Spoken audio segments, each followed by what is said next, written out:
Hello everyone, আসসালামু আলাইকুম। কেমন আছেন সবাই? নিশ্চয়ই আলহামদুলিল্লাহ সবাই ভালো আছেন। তো মিমিস কুকিং থেকে আমি আজকে আপনাদের সাথে দারুণ একটা রেসিপি শেয়ার করব।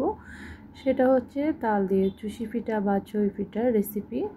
তো এখানে আমি একটা তাল নিয়েছি, তালটাকে আমি ভালো করে গেলে নিয়েছি। আর তালটা নিতে হবে একদম ঘন করে, আর যদি পাতলা করে নেন তাহলে জাল দিয়ে এভাবে ঘন করে নিতে হবে। আর এখানে কিন্তু আমি আর কোনো পানি দিইনি। যখন তালটা এরকম বলক চলে আসবে তখন আমি পরিমাণ মতো লবণ দিয়ে দিয়েছি। আর এখানে আমি আটা দিয়ে চুষি পিঠাটা বানাবো, আপনারা চাইলে চালের গুঁড়ো দিয়েও বানাতে পারেন। তো এখানে আমি যে পরিমাণটা বানাবো ওই পরিমাণে আটা দিয়ে দিয়েছি। এখানে আমি 2 কাপের মতো আটা দিয়ে দিয়েছি।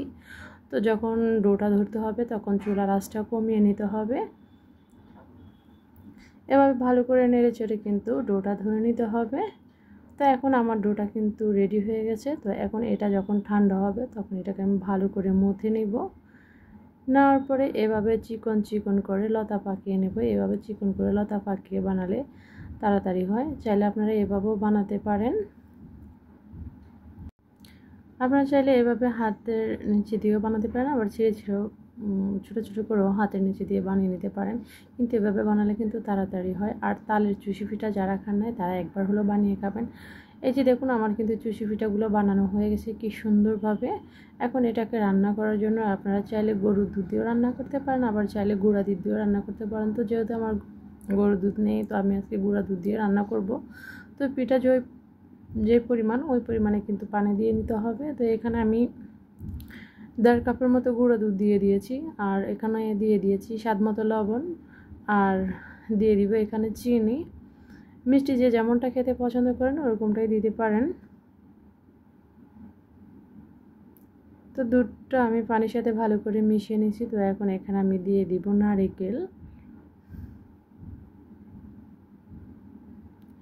আর পিঠাটা যে এত দারুণ হয়েছে, আপনারা একবার হলো ট্রাই করে দেখতে পারেন তালের চুষি পিঠা। তো যখন সামান্য একটু ব্লক চলে আসবে তখন আমি এখানে চুষি পিঠাগুলো দিয়ে দিব।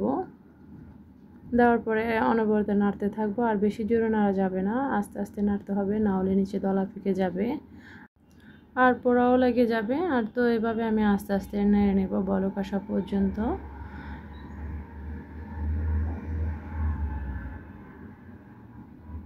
আপনারা চাইলে চালের গুঁড়ো, আটা, ময়দা এগুলো দিয়ে বানিয়ে নিতে পারেন, তবে সবচাইতে বেশি ভালো লাগবে চালের গুঁড়ো দিয়ে বানাতে। তো এই যে দেখতেই পাচ্ছেন 3-4টা বলক আসে যখন পিঠাটা হয়ে যাবে, এখন আমি পিঠাটা নামিয়ে নেব।